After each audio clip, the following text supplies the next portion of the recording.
hit Pullman once. That wasn't good. I've gotten smart, though, over the years. I make sure that everybody's on, and then I get on. Because, you don't want to have to leave your best players.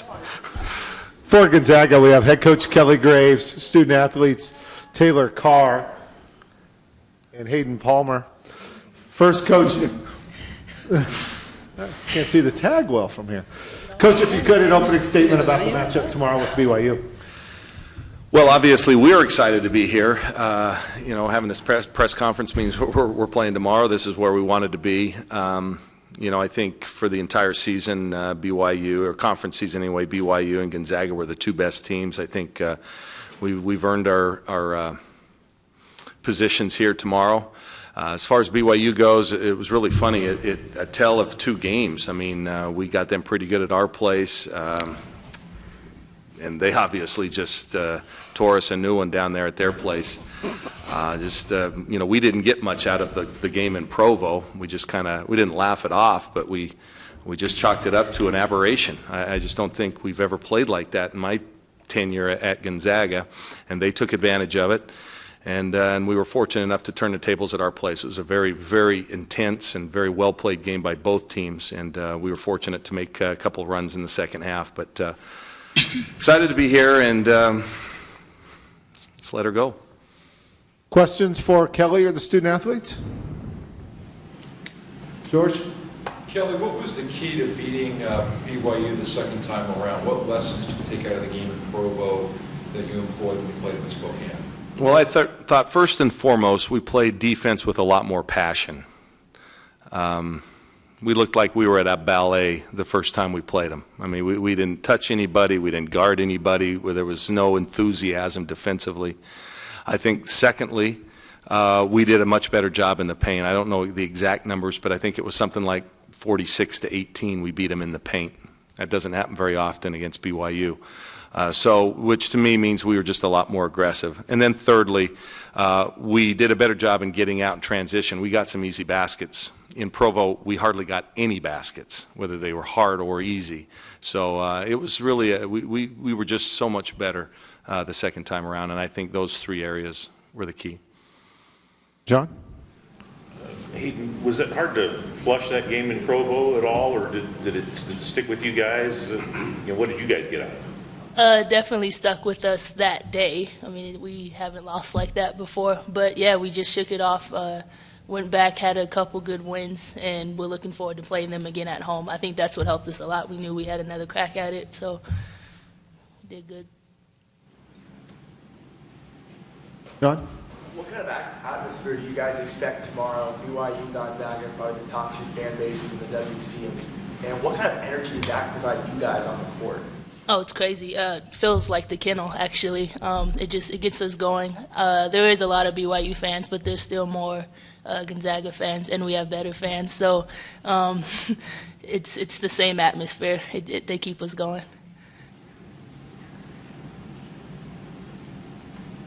Coach, how do you do it? You lose an all-world player, in Courtney, and here you guys are right back in the same spot a year later.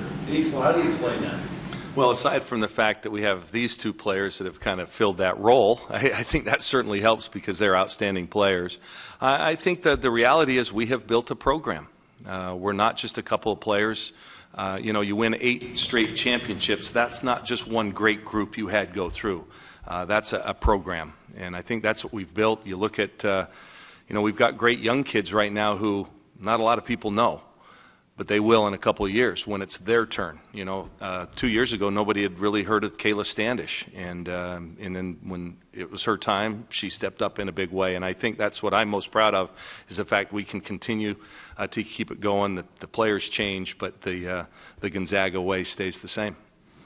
Now that you guys are in it, fan of the day off, or would it be something where you just would like to play this thing now? I didn't know what to think of it. We were thinking about that last night. Normally it's game over. You watch part of the second game, you go home, you try to get some rest, you get some film work in, and you talk about the game the next day, and we'd be playing right now. I kind of like the day off. Gives you a chance to kind of just sit back, unwind a little bit. and give the kids a rest. And I think we're going to see a better championship game, a better played game because of the fact that you've got the day in between. Teams aren't going to be as tired. It changed my mindset yesterday in our substitution patterns, knowing that we had a day off, so I didn't have to give the team, those main kids some additional rest yesterday. George? Kelly, you've had a couple of deep NCAA runs the last couple of years. How much has that helped you this season and heading into this postseason, which is being ready to play in big games? Well, I think you just said it. We've played in a lot of big games. The other day on our senior day, had a chance to honor our seniors, and what I said is, they had won at that time 112 games and 6 NCAA tournament games. So they've played in 9 NCAA tournament games, this senior class. There's only 5 schools to do that: Baylor, UConn, Stanford, Duke, and Gonzaga. So we're with some pretty select company there, and it says a lot for our program. But we're used to that. When we go into the season, we set lofty goals. This is what we want to do. I mean, we talk about it every day in practice. This is our time of year. This is when we want to be playing the best, and we're fortunate enough to have had that happen over the last few years. Dan? Taylor, in the press conference, BYU said in preparation for this game, we want to get Gonzaga back on their heels. We want to throw the first punch. We want to be the aggressor. Are you ready for a physical bruising game?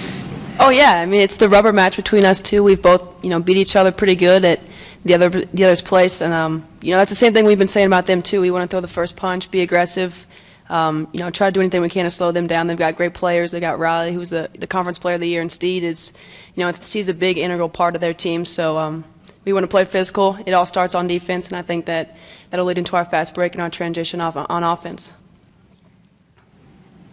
Anything further? John? A lot of the talk around New Orleans has been, last couple of years, Gonzaga with Courtney Vandersloot has been unbeatable. There's no way they could go down. This year, maybe things a little bit different, but does that provide a little chip on the shoulder for you guys to go out there and get it done a little more of an incentive? I'm sure Courtney was a great player, but, you guys want to get it done as well. Yeah, definitely. We don't want it. Like he said, it's about the whole program, the whole team. Courtney was an amazing player, and none of us will match up to her. But as a team, we want to make sure we keep that going, and we don't want to be known as just the team with the great player.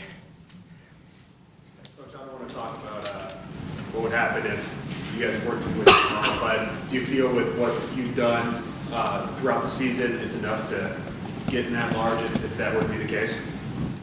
Yeah, you know what? I really just want to win the game tomorrow, then it doesn't matter. All that other stuff, we've earned our way in.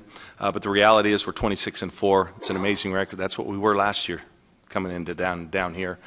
We've had 3 top 50 wins. Our conference RPI, or our conference RPI is so much higher this year. Best the conference has ever been since I've been in the league, or at least in Spokane.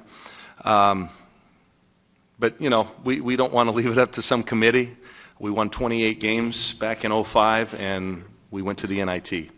So I think, we're in a different place now. People know us. We have history. There's pedigree there.